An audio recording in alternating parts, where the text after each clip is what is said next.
Darah buka lah. We find another place.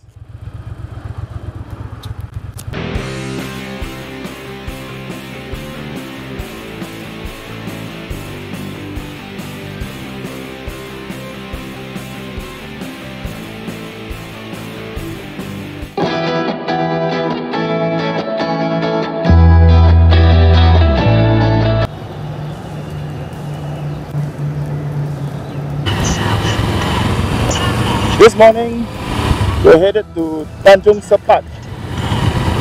Should be a nice ride. We're going to use the highway because if you use the small roads, you'll be stuck with lorries, even at this hour of the morning, at the sunrise.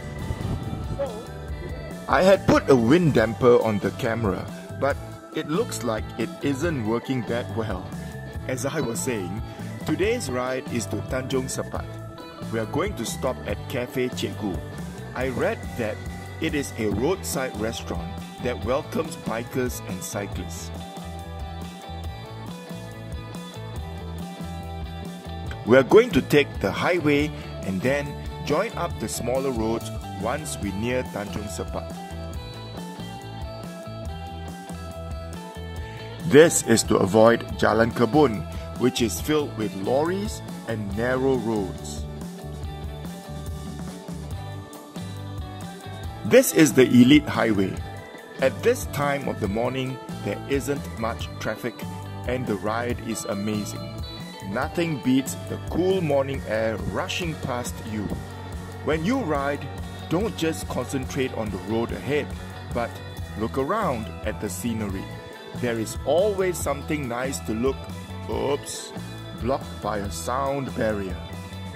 Everywhere you look, there are new apartments and condos being built.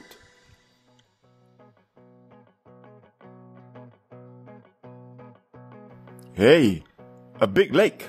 Maybe this is an old mining area.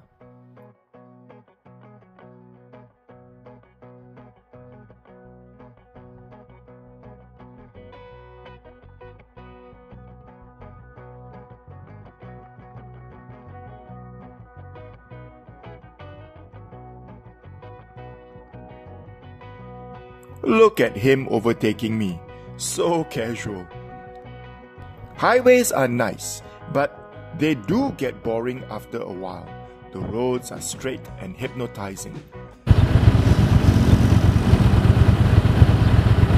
Once out of the highway, Google Maps took us through this shortcut.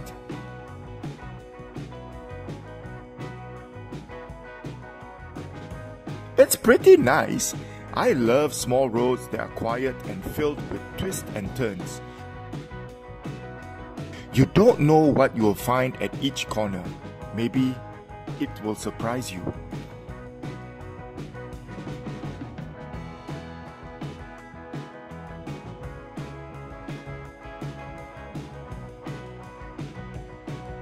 You can tell it's quiet because there are cyclists here.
When I ride, I try to look out for mosques, temples, and other places of worship.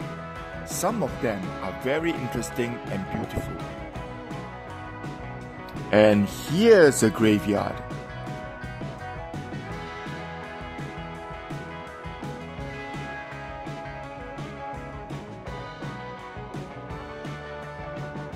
By now, I was pretty hungry and looking forward to Cafe Cikgu. We should be there in a few minutes.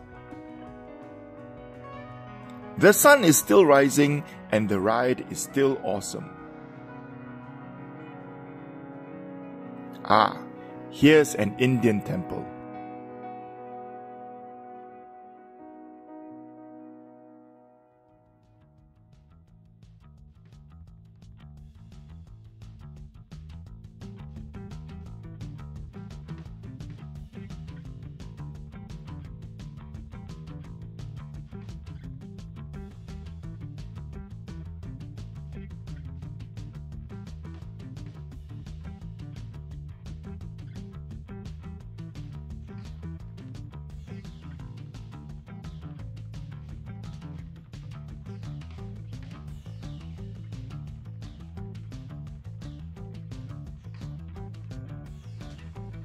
Of course, Google Maps had to bring us through some dubious roads. So we stopped, changed to Waze and headed to Cafe Cikgu.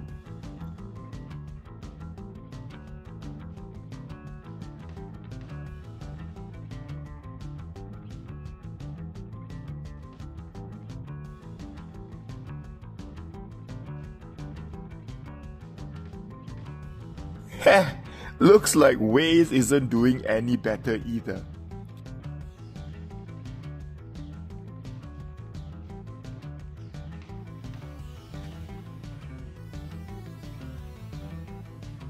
It was still early and we didn't want to spend the beautiful morning sitting in a kopitiam, so we decided to ride to Morib.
There was no one at Morib Beach in the morning.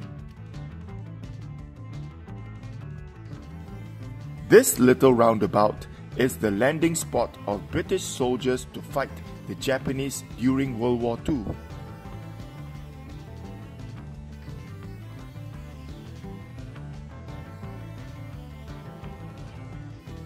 This place looks dead now, but I think it could be lively in the evenings judging by the number of stalls.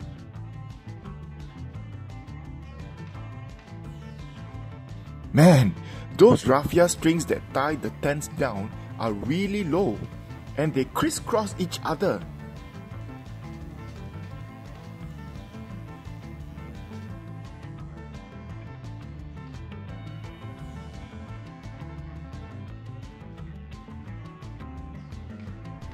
Come to Morib Beach and look.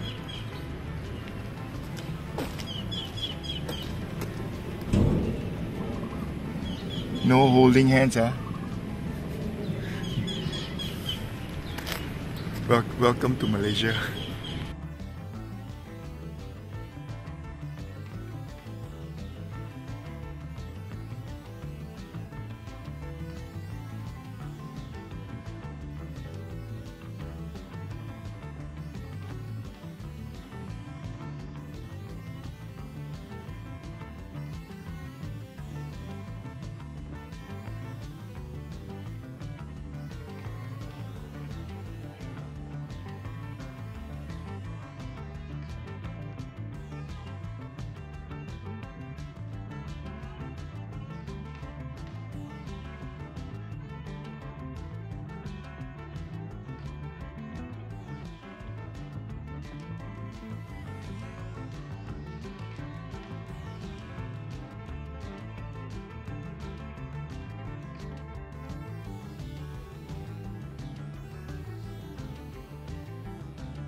we got to Cafe Cikgu, it was closed.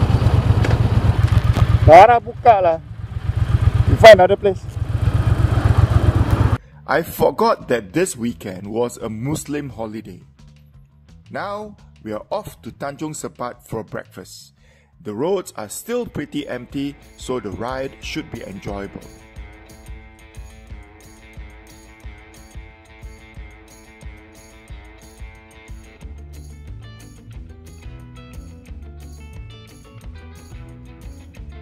This is Tanjung Sepat.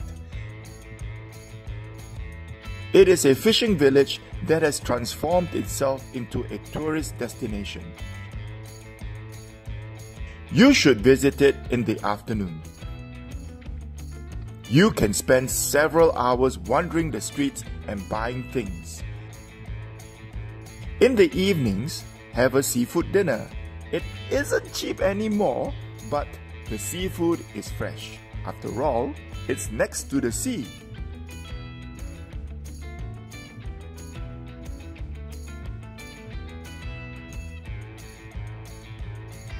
But we are here for breakfast, and we are looking for a kopitiam with lots of people.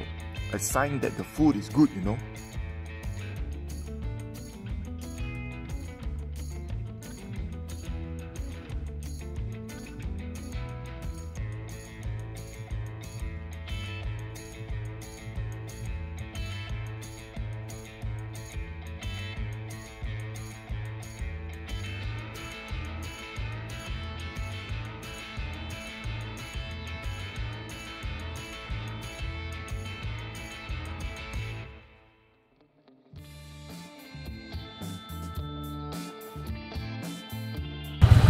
You saw something nice? The one next to the temple looks okay. There's quite a lot of people. Okay, we go back there. From left and right. We park and then you take a look and see lah. We park and then see.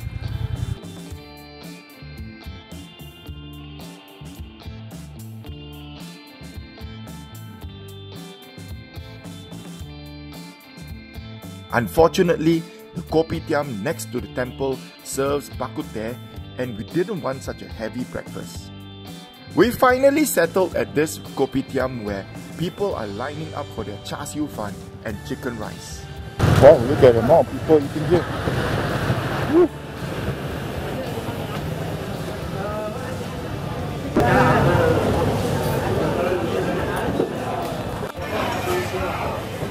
The reason why everybody is lining up for the chicken rice is because it's only $3.50. My solo to